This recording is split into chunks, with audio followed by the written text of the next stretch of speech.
Muli, pinupuri ka namin, O Diyos, aming Ama, sa aming pong pagbubulay-bulay ng iyong salita. Patuloy ang aming pong paniniklod sa inyo at paghingi ng inyong gabay sa pamamagitan ng Banal na Espiritu na siyang magbibigay ng kaliwanagan sa aming mga puso at isipan para nang sa ganon, Lord, ay maintindihan po namin ang mga bagay-bagay na ito at kung ano po ang maging epekto nito sa amin na positibo na iyon ang aming magiging kalakaran ng aming buhay. So Lord, sa iyo lang ang kapurihan. Ito ang aming samod dalangin sa pangalan ni Jesus. So tayo magtatapos na ngayon sa chapter 5 at meron tayong last two verses na aralin. Verse 25 to 26. So Galatians chapter 5 verses 25 to 26. Sa NIV sabi, since we live by the Spirit, let us keep in step with the Spirit. Let us not become conceited, provoking and envying each other. So dito, ating ngayon matutunghayan ang paano magkaroon ng victorious Christian life by actually heeding to the Holy Spirit's prodding. So, dito po na pag-aralan natin kagabi yung mga dapat gawin para nang sa ganon ay magkaroon tayo ng victorious Christian life at una nating nakita ay ang pag-crucify sa flesh. Okay? So yung pangalawa ay ito naman, yung we must walk by the Spirit and likewise be led by the Spirit. Yeah. So ang ating attitude towards the Holy Spirit ang ating tutuunan ng pansin. So paano ba tayo nagkakaroon ng tamang attitude patungkol sa Holy Spirit? Sabi nga dalawang bagay po. At isa is to be led by the Spirit. At yan na ating mababasa sa verse 18 ng chapter 5 ng Galatians.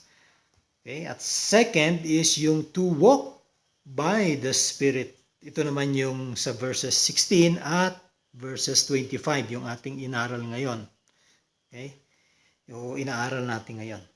So itong mga expression na to ay nakafocus sa banal na spirito. Okay? Though pag titingnan natin, sila ay dalawang bagay na kung saan ang isa ay gawa ng banal na spirito. It is a kumbaga passive attitude in our case, meaning to say wala tayong gagawin, wala tayong idadagdag. Ito'y trabaho ng Holy Spirit. Ito yung pag-led by the Spirit, yung pag-alalay ng Espiritu sa atin, yung paggabay ng Espiritu sa atin. Pero yung pangalawa is an active attitude on our part naman ngayon yan. Yan ngayon ang responsibilidad natin. Yung walking by the Spirit or to walk by the Spirit. Okay? So, it is the Spirit who does the leading, but we who does the walking. Ayan. So, siya ang maggagabay, tayo naman ang susunod. Aakayin lang tayo ng banal na Espiritu. So, first, itong mga Kristiyano being portrayed as being led by the Spirit, ginagamit ito sa mga illustration gaya ng isang farmer o kaya yung mga alala natin yung mga commercial nung araw ng Marlboro Country na kung saan yung mga cowboys nakasakay sa kabayo at kanilang nililid yung mga cattle o yung mga herds, yung mga kanilang mga hayop kung saan sila pupunta. Halimbawa, punta sa isang lugar, sa isang hill para doon sila kakain. Yan. So, yun ang gamit yan. Or, yung isang shepherd na dito madalas natin makikita sa Biblia, yung siya ang naglilid sa mga sheep, yung mga lambs. Okay?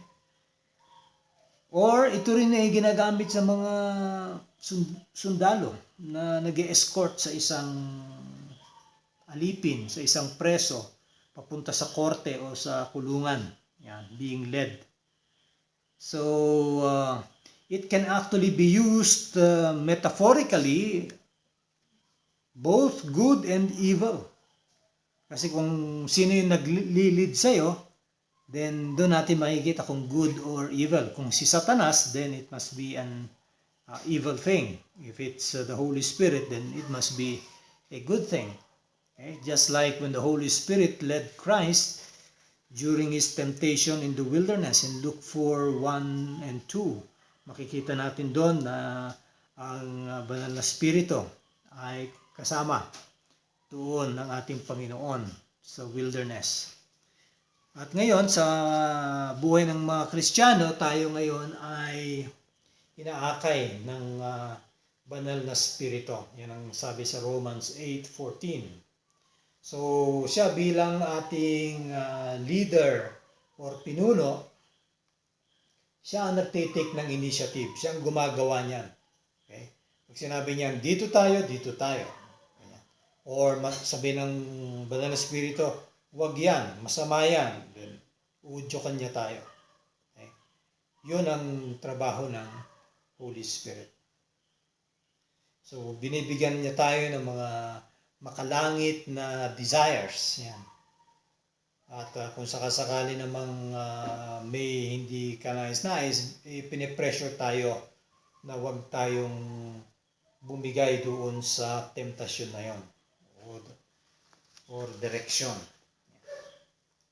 Pero sabi nga, magiging maling presupposition kung yun lang ang ating gagawin. Passive obedience na, sige, ikaw nang bahala sa akin, Holy Spirit. Yung bang mga instances na nandun ka na sa harap ng temptation, gaya ni Joseph the Dreamer sa Old Testament, na kung saan kanya siya, itinempt siya ng asawa ni Potiphar. So hindi siya tumayo doon at sinabi sa banal na spirito, oh Holy Spirit, bahala ka na, bigyan mo ako ng lakas para labanan ng temptation na to. Hindi. Bakos siya'y tumakbo. Okay? So yun ang gawa ng Holy Spirit. There is a time when we need to stand our ground when it comes to the truth of the gospel. And there are times when we have to run away from the temptation precisely because walang malakas sa atin pagdating sa temptation. The flesh is weak. And that's why the Holy Spirit will always shout at us, run. Yan, para tumakbo tayo, para hindi tayo mahulog sa temptasyon. At ito ngayon yung next na ating titingnan. Our role as Christians, our responsibility as people of God. Okay? Ano yung duty natin? Okay? So, ito. Sabi, we are ourselves to walk actively and purposefully in the right way by the leading of the Holy Spirit. So, yan ang guide natin sa ating buhay. Magiging clear ito pag ating talagang titingnan yung verses 16 at verses 25. Parehas po kasi sa English language, yung salitang ginamit dyan ay walk. Yung verb na ginamit ay walk. Pero pag titingnan nyo po sa Greek, yung mga words na ginamit dyan ay magkaiba. Okay? Yung ginamit sa verse 16 is yung ordinary na paglalakad. Okay? Pero dito sa verse 25, sa ating inaaral ngayon, itong salitang istokeo. Ito ay literally, ang ibig sabihin is ang mga tao ay kailangan luminya at lumakad ayon dun sa linyang yon. It means, sabi nga, to walk in line or to be in line with. Okay? It is used of believers who, sa pamamagitan ng ating parehas na pananampalataya na tinanggap ng ating amang si Abraham, that we are said to walk in line with his footsteps or follow his example, Romans 4:12. Kung paano lumakad si Abraham, ganun din yung ating paglakad. Naalala ko tuloy yung isang balita nung kasagsagan ng pandemic na may isang grupo sa isang barangay na pinatawag ng barangay at pinapunta sila doon kasi sila hindi tumupad sa pagka-quarantine. Sila ay nandun lang sa labas. Okay? So, ang ginawa nitong barangay, kumuha ng lubid. At sa lubid, dun sila kakapit. At yung lubid may buhol-buhol. So, bawat buhol, dun ka para may social distancing. So, alam mo yung agwat mo. So, dala-dala sila ng mga kapulisan papunta dun sa barangay hall. So, dito natin makikita yung to walk in line. Yan yung pagsunod. So makikita mo kaagad kung sino mawawala doon sa linya. Halimbawa may tatakbo kasi yung buhol na yon corresponding sa isang tao dapat yon. Nakabuhol yung tali na yon. Wala. Hindi naman sila nakatali. Okay? Nakahawak lang sila. So kung may nawala, then ibig sabihin may umis ka po. So yun ibig sabihin dito to walk in line. Okay? Sunod-sunod. So dito makikita natin na dalawang klase ng salitang walk lang sa English pero dalawang meaning. Yung isa is ordinary na paglalakad, yung sa verse 16, sa verse 25 naman is to walk in line. Ayan, yung may pagsunod. Okay? So itong sa mga kasong ito, sa 16 at sa 25, may pinapakitang standard o prinsipyo na kailangan sundin. Sa Galatians 5:25, itong rule na to or yung line is the Holy Spirit Himself and His will. So pag sinabing walk in line, walk with the Spirit. Yan, sumunod tayo sa sinasabi ng Espiritu. So the Spirit leads us, okay? And we are to walk by Him or according to His rule or prodding, ang kanyang pagsasalita sa atin, sa ating puso. So sabi ko nga sa kagabi na we need to crucify the flesh at kung alam natin namang mali, ibig sabihin ang banal na spirito na ang nag-uudyok sa atin yan. So pagkatapos niyan, then sumunod tayo sa sinasabi ng Espiritu. Kung sinabi niyang tumakbo ka palayo dahil temptasyon yan, then tatakbo tayo palayo. Hindi tayo lalapit, hindi tayo magmamagaling at magpipilit na kaya ko itong temptasyon na to. Hindi. Okay? So patuloy ang pagsunod natin para sa tama at hindi para sa kamalian.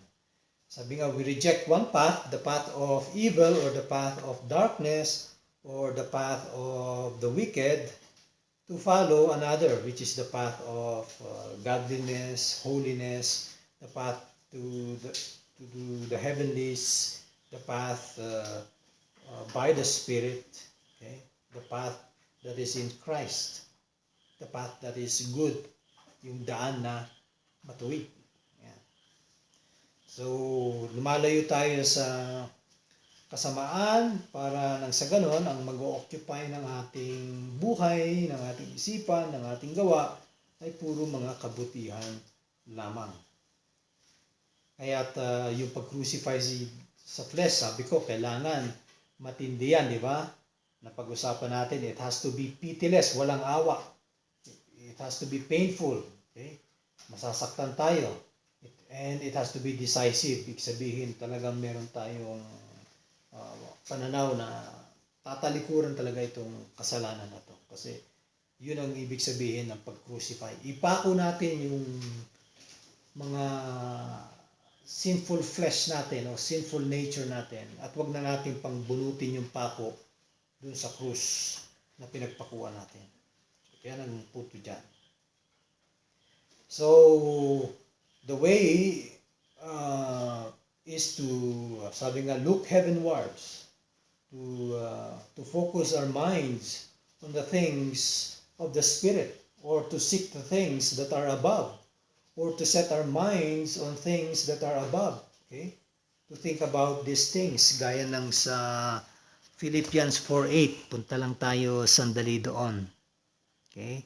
Sa Philippians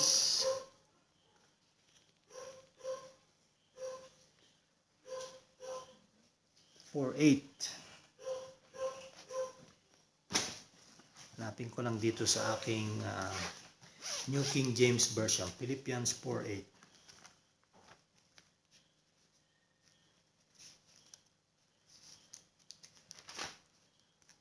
So,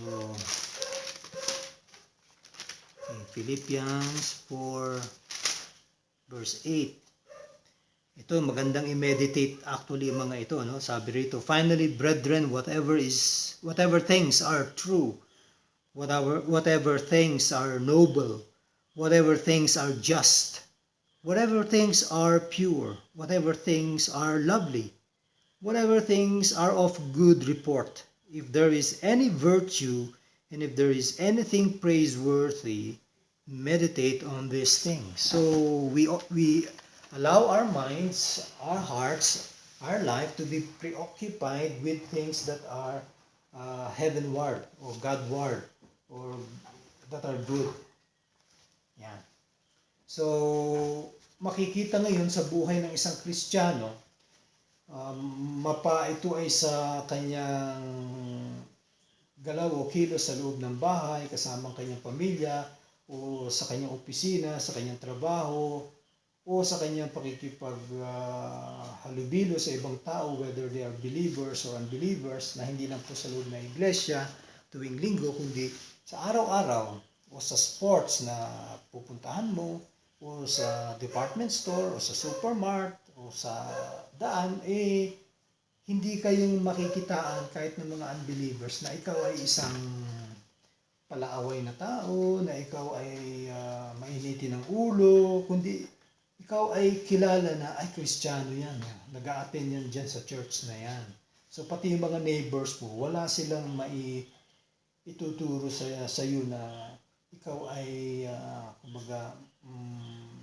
hindi dapat pagkatiwalaan. Okay? Pati sa barangay, sasabihin, kilala ko yan, yung pamilyang yan. Hindi yan ang gugulo dito, tahimik yung family na yan. So lahat ng ito, sabi nga, we need to be using diligently the means of grace. Ito yung mga means of grace, yung mga practice ng isang Kristiyano, halimbawa sa kanyang pagbabasa ng Biblia, sa kanyang pagme-meditate, yung pananalangin, yung kanyang pangangaral, yung kanyang pag-ibanghelyo, yung kanyang pakikipag-fellowship sa mga kapwa niya tao. Sabi niya, lahat ng yan ay nag-uudyok sa kanya para maipakita niya yung kanyang pagmamahal at yung kanyang mabubuting gawa in keeping, sabi nga, with what the Lord has commanded us as believers. Okay? To walk in newness of life. So, sinabi nga, if anyone is in Christ, he is a new creation, the old has gone, the new has come. So, kung lumalabas na yung old self mo, yung pa rin yung new self mo, baka mali ang pagkakilala mo sa Panginoon. Kasi ang Holy Spirit, besides He will lead us and kumbaga, yes, ginawa niya na yung kaparaan para tayo maging anak ng Diyos, maligtas, tayo rin mismo ay magkakaroon ng desire sa puso natin o initiative na susunod tayo sa Kanya. Kaya nga ang isang Kristiyano, hindi na siya gaya nung dati. Kung ikay palaaway noon, palamura ka noon, ngayon hindi na. Kung ikay dating lasinggero noon, ngayon hindi ka na lasinggero. Kung ikaw ay drug addict noon, ngayon malinis na tao ka na. Hindi ka bumabalik sa suka. Sabi nga ng Bible, ng Proverbs, the dogs return to its vomit. Hindi ka babalik doon kasi nga binago ka na ng Panginoon So kailangan mo natin examinin natin ang sarili natin kung tunay nga ba na tayo ay nasa Panginoon. Kasi baka nga mali baka hindi tama yung ating pangunawa. Okay? Alam lang natin yung mga Christian jargon na yung mga sabihin, mga salitang ginagamit sa iglesia na ako'y ligtas na, ako'y tinuring na matuwid na, ang ebanghelyo ng Panginoon, lahat ng mga klase, yung amen, yung mga ganyan. Sabi nga kung ito ay puro sa utak lamang at ito'y mananatili sa isip mo lang, pero hindi nakikita sa iyong gawa, sa iyong buhay, baka mali nga yung pagkakilala sa Panginoon. Baka hindi ka pa talaga tunay na mananampalataya. Baka prospect ka pa uli for evangelism. Kasi nga hindi po nakikita ito sa dami ng kaalaman mo sa Biblia. Nakikita ito kung talaga bang merong evidence na ikaw nga ay ligtas at ang Panginoon na nagligtas sa iyo. Baka sarili mo lang niligtas mo. At yun, maling-mali yun kapag na-focus sa sarili natin yung ating pagliligtas sa ating kaluluwa. Okay? So, patuloy tayo. Kaya't ang isang Kristiyano, he will not allow himself to be occupied with worldly things. Okay? Yes, meron tayong gagawin yung sa trabaho, yung sa pag-aaral, pero andun yung kanyang desire na lumago. Kaya siya magbubulay-bulay sa salita ng Diyos. Mag-aaral siya, makikinig siya, mag-attend siya ng Bible study, attend ng prayer meeting, attend siya ng church service. Talagang kung kinakailangan may sumama siya sa pag-iibanghelyo, sasama siya. Kasi iba na iba na ang amo natin, hindi na si Satanas. Ang amo natin ay ang Panginoon na. Kaya't nagkakaroon ka ng kauhawan sa lahat ng bagay na makalangit. Yun ang punto dyan. Okay? Kaya kailangan siguro isa-isa nating examinin ang ating mga sarili kung tayo nga ay tunay na mananampalataya para nang sa ganun hindi pa mahuli ang lahat habang may hininga pa tayo, makapag-repent tayo at makasama tayo sa mga taong hinirang nga ng Panginoon. Kasi may ganyan po nangyari, si John Wesley, kilala po yan. Siya ay nangangaral na actually, nag-iibanghelyo pa. Pero akala niya, ligtas siya hanggang sa pagkagaling niya sa isang pag-iibanghelyo, pagbalik niya dun sa kanilang dun niya lang na-realize, sabi niya, na hindi pa pala siya ligtas. Pero mo yan, si John Wesley yan At doon siya nag-repent at doon siya nagsisi, sabi niya. Kasi he was relying on himself that he was a good person and that he was already sharing God's word. Pero yung pala, hindi pa pala siya. Nagkaroon siya ng personal assessment sa buhay niya at doon niya nakita na hindi pa pala ako ligtas. Kaya't yun ang warning sa atin at saka yun din ang guide sa atin. Examine yourselves whether you truly are in the faith. Okay. So ngayon, dito naman sa verse 26, ang sabi dyan, let us not become conceited, provoking and envying each other. So ito naman ay magpapakita ng resulta. Anong resulta ng, sabi nga, itong practical result ng ating katagumpayan, okay, laban sa laman. At ito na nga yan. So ito yung kumbaga evident sa buhay ng isang Kristiyano is yung kanyang personal na mga relasyon. Especially sa kanyang mga kapwa mananampalataya sa kongregasyon. At yung sabi dyan, di ba? Let us have no self-conceit, no provoking of one another, no envy of one another. Okay? So, dito makikita natin, very instructive ito. At napagdaanan na natin ito na ito yung mga tawag ng laman o yung mga works of the flesh o acts of the flesh. Okay? So, ang isa nga rito sinasabi is, ano ba ang tingin natin sa ating sarili? Okay? Kung nandun yung pagiging self-conceited natin, yung pagtingin natin sa sarili natin, napakataas. At nauuwi yan sa pag-provoke at pagkainggit sa ibang tao. So, kailangan iingatan natin yung ating sarili na hindi tayo mahulog sa ganitong mga gawa ng laman. So, una, sabi nga, dito is yung we provoke one another. Okay? Anong isabihin ng we provoke one another? Sabihin, humahanap ka ng naghahamon ka. You're challenging anybody or somebody to a contest.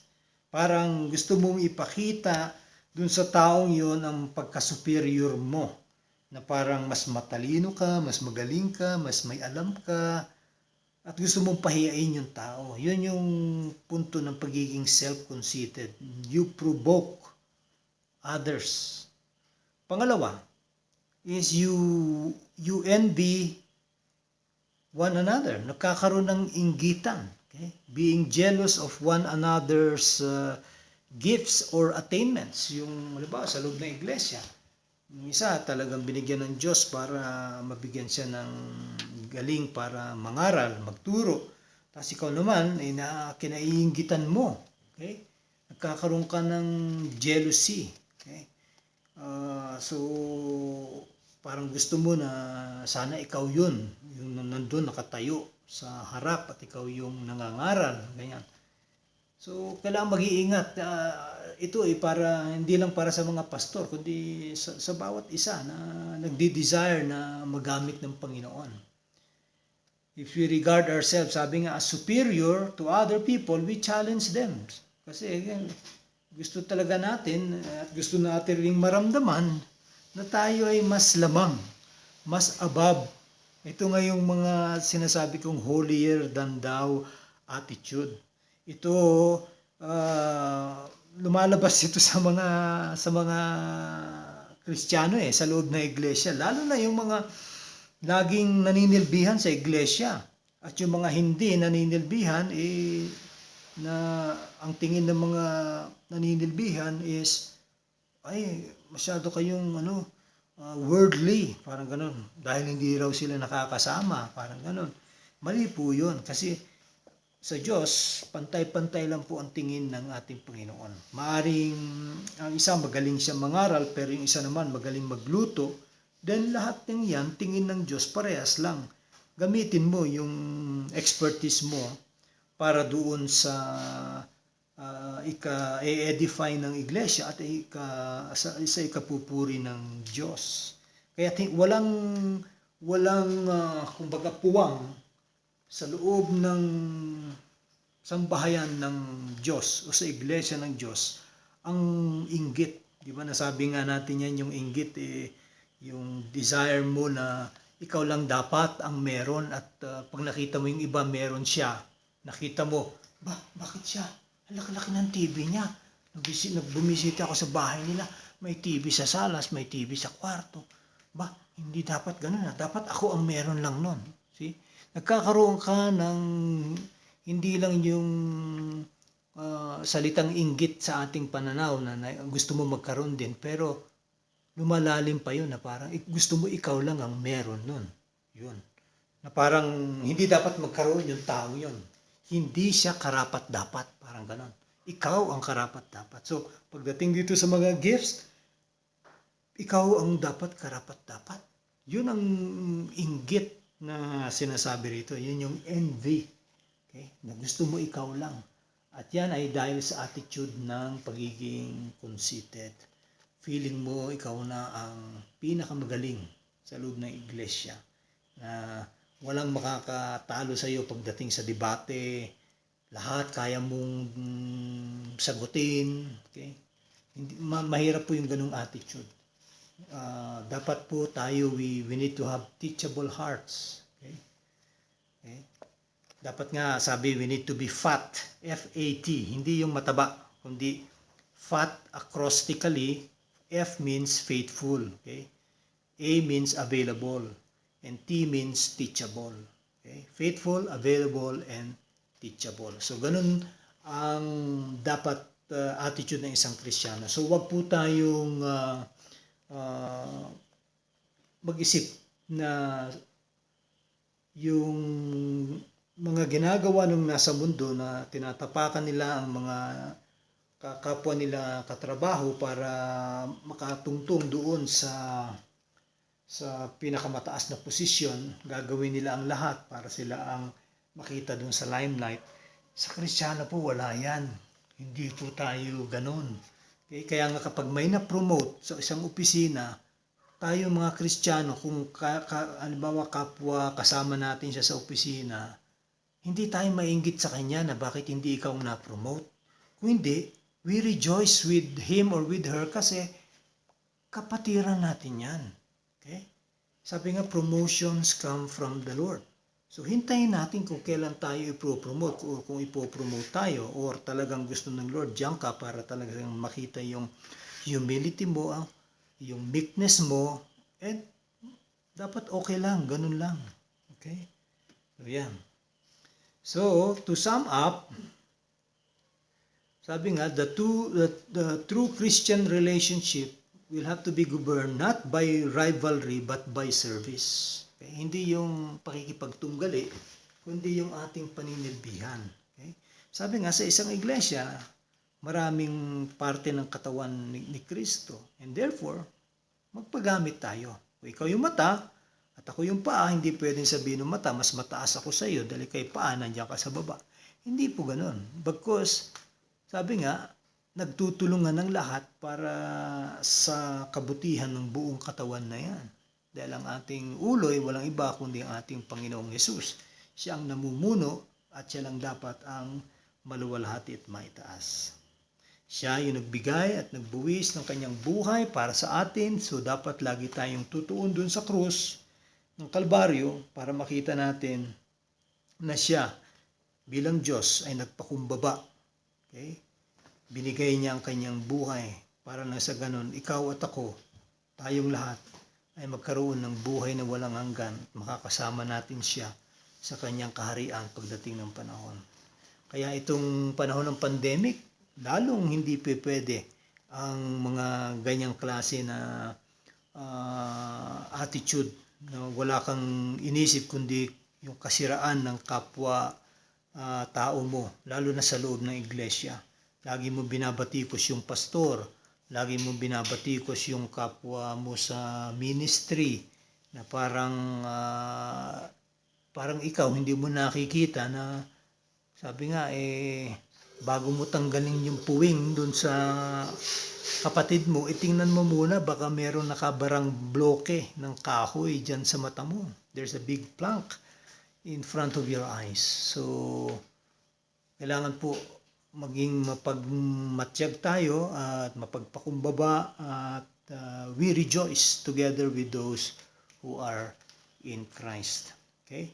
So, tayo, we don't deserve anything. Okay? Whether I'm a pastor and you are a member of a church, we are all but members of Christ family. So, that's the bottom line. And that we all, sabi nga, have this joy and privilege to serve the Lord. So dito po tayo magtatapos. Magandang gabi po sa inyong lahat.